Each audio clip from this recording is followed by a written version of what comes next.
Master Key System by Charles F. Haanel, Part 10. If you get a thorough understanding of the thought contained in Part 10, you will have learned that nothing happens without a definite cause. You will be enabled to formulate your plans in accordance with exact knowledge. You will know how to control any situation by bringing adequate causes into play. When you win, as you will know exactly why. The ordinary man, who has no definite knowledge of cause and effect, is governed by his feelings or emotions. He thinks chiefly to justify his action. If he fails as a businessman, he says that luck is against him. If he dislikes music, he says that music is an expensive luxury. If he is a poor clerk, he says that he could succeed better at some outdoor work. If he lacks friends, he says his individuality is too fine to be appreciated. He never thinks this problem through to the end. In short, he does not know that every effect is the result of a certain definite cause, but he seeks to console himself with explanations and excuses. He thinks only in self-defense. On the contrary, the man who understands that there is no effect without an adequate cause thinks impersonally. He gets down to absolute facts regardless of consequences. He is free to follow the path of truth wherever it may lead. He sees the issue clear to the end, and he meets the requirements fully and fairly, and the result is that the world gives him all that it has to give, in friendship, honor, love, and approval. Abundance is a natural law of the universe. The evidence of this law is conclusive. We see it on every hand. Everywhere nature is lavish, wasteful, extravagant. Nowhere is economy observed in any created thing. Profusion is manifested in everything. The millions and millions of trees and flowers and plants and animals, and the vast scheme of reproduction where the process of creating and recreating is forever going on, all indicate the lavishness with which nature has made provision for man. That there is an abundance for everyone is evident, but that many fail to participate in this abundance is evident. They have not yet come into a realization of the universality of all substance, and that mind is the active principle whereby we are related to the things we desire. All wealth is the offspring of power. Possessions are of value only as they confer power. Events are significant only as they affect power. All things represent certain forms and degrees of power. Knowledge of cause and effect, as shown by the laws governing electricity, chemical affinity, and gravitation, enables man to plan courageously and execute fearlessly. These laws are called natural laws because they govern in the physical world. But all power is not physical power. There is also mental power, and there is moral and spiritual power. Spiritual power is superior because it exists on a higher plane. It has enabled man to discover the law by which these wonderful forces of nature could be harnessed and made to do the work of hundreds and thousands of men. It has enabled man to discover laws whereby time and space have been annihilated, and now apparently the law of gravitation is to be overcome. The operation of this law is dependent upon spiritual contact, as Henry Drummond well says. In the physical world as we know it, there exists the organic and the inorganic. The inorganic or the mineral world is absolutely cut off from the plant or animal world. The passage is hermetically sealed.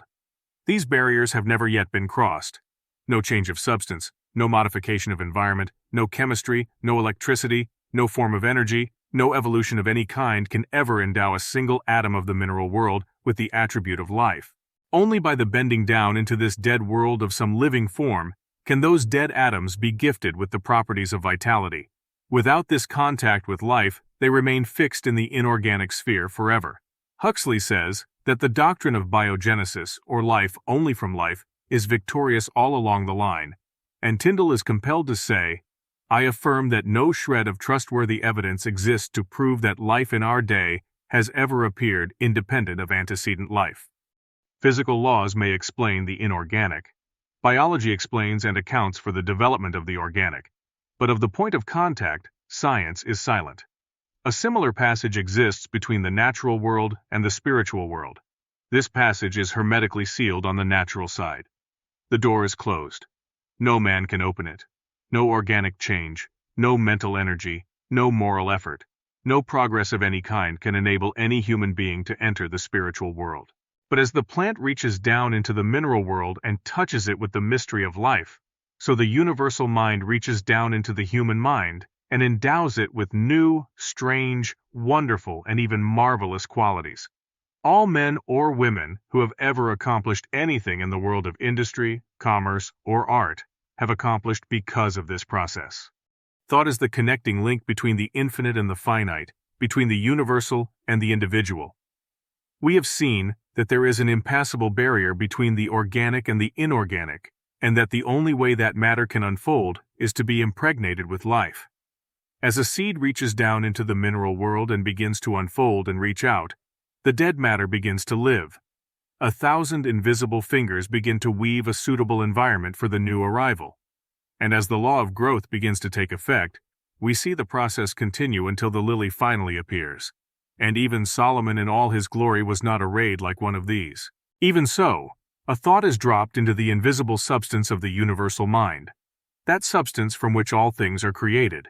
And as it takes root, the law of growth begins to take effect, and we find that conditions and environment are but the objective form of our thought. The law is that thought is an active vital form of dynamic energy, which has the power to correlate with its object and bring it out of the invisible substance, from which all things are created, into the visible or objective world. This is the law by which, and through which, all things come into manifestation.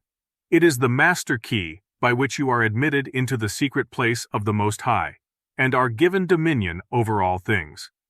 With an understanding of this law, you may decree a thing, and it shall be established unto thee. It could not be otherwise.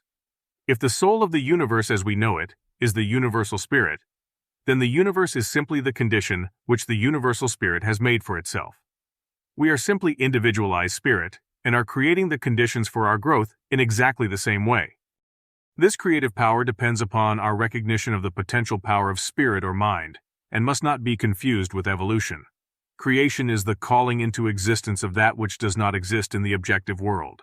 Evolution is simply the unfolding of potentialities involved in things which already exist. In taking advantage of the wonderful possibilities opened up to us through the operation of this law, we must remember that we ourselves contribute nothing to its efficacy. As the great teacher said, "It is not I that doeth the works, but the Father that dwelleth in me. He doeth the work." We must take exactly the same position. We can do nothing to assist in the manifestation. We simply comply with the law, and the all-originating mind will bring about the result. The great error of the present day is the idea that man has to originate the intelligence whereby the infinite can proceed to bring about a specific purpose or result.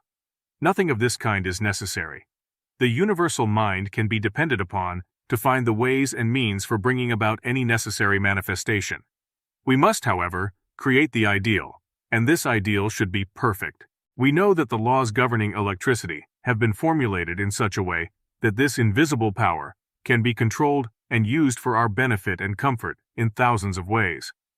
We know that messages are carried around the world, that ponderous machinery does its bidding, that it now illuminates practically the whole world, but we know too that if we consciously or ignorantly violate its law by touching a live wire, when it is not properly insulated, the result will be unpleasant and possibly disastrous. A lack of understanding of the laws governing in the invisible world has the same result, and many are suffering the consequences all the time. It has been explained that the law of causation depends upon polarity. A circuit must be formed. This circuit cannot be formed unless we operate in harmony with the law. How shall we operate in harmony with the law unless we know what the law is? How shall we know what the law is? By study, by observation. We see the law in operation everywhere. All nature testifies to the operation of the law by silently, constantly expressing itself in the law of growth. Where there is growth, there must be life. Where there is life, there must be harmony, so that everything that has life is constantly attracting to itself the conditions and the supply which are necessary for its most complete expression. If your thought is in harmony with the creative principle of nature, it is in tune with the infinite mind, and it will form the circuit. It will not return to you void. But it is possible for you to think thoughts that are not in tune with the infinite, and there is no polarity, the circuit is not formed. What then is the result? What is the result when a dynamo is generating electricity? The circuit is cut off, and there is no outlet. The dynamo stops. It will be exactly the same with you, if you entertain thoughts which are not in accordance with the infinite, and cannot therefore be polarized. There is no circuit. You are isolated. The thoughts cling to you, harass you, worry you, and finally bring about disease and possibly death. The physician may not diagnose the case exactly in this way. He may give it some fancy name which has been manufactured for the various ills which are the result of wrong thinking. But the cause is the same nevertheless. Constructive thought must necessarily be creative, but creative thought must be harmonious, and this eliminates all destructive or competitive thought. Wisdom, strength, courage, and all harmonious conditions are the result of power, and we have seen that all power is from within. Likewise, every lack, limitation, or adverse circumstance is the result of weakness, and weakness is simply absence of power. It comes from nowhere. It is nothing. The remedy then is simply to develop power, and this is accomplished in exactly the same manner that all power is developed, by exercise. This exercise consists in making an application of your knowledge. Knowledge will not apply itself. You must make the application. Abundance will not come to you out of the sky, neither will it drop into your lap. But a conscious realization of the law of attraction and the intention to bring it into operation for a certain, definite, and specific purpose, and the will to carry out this purpose, will bring about the materialization of your desire by a natural law of transference. If you are in business, it will increase and develop along regular channels. Possibly new or unusual channels of distribution will be opened, and when the law becomes fully operative, you will find that the things you seek are seeking you. For your next exercise, select a blank space on the wall or any other convenient spot. From where you usually sit, mentally draw a black horizontal line about 6 inches long. Try to see the line as plainly as though it were painted on the wall. Now mentally draw 2 vertical lines connecting with this horizontal line at either end. Now draw another horizontal line connecting with the 2 vertical lines. Now you have a square. Try to see the square perfectly. When you can do so, draw a circle within the square. Now place a point in the center of the circle. Now draw the point towards you about 10 inches. Now you have a cone on a square base. You will remember that your work was all in black. Change it to white, to red, to yellow. If you can do this, you are making excellent progress, and will soon be enabled to concentrate on any problem you may have in mind. When any object or purpose is clearly held in thought, its precipitation, in tangible and visible form, is merely a question of time. The vision always precedes and itself determines the realization. Lillian Whiting. Part 10 Q&A. What is wealth? Wealth is the offspring of power. Of what value are possessions? Possessions are of value only as they confer power. Of what value is a knowledge of cause and effect? It enables men to plan courageously and execute fearlessly. How does life originate in the inorganic world? Only by the introduction of some living form. There is no other way. What is the connecting link between the finite and the infinite? Thought is the connecting link. Why is that so? Because the universal can manifest only through the individual. Upon what does causation depend? Upon polarity. A circuit must be formed. The universal is the positive side of the battery of life. The individual is the negative, and thought forms the circuit. Why do many fail to secure harmonious conditions? They do not understand the law. There is no polarity. They have not formed the circuit. What is the remedy? A conscious recognition of the law of attraction with the intention of bringing it into existence for a definite purpose. What will be the result? Thought will correlate with its object and bring it into manifestation, because thought is a product of the spiritual man, and spirit is the creative principle of the universe.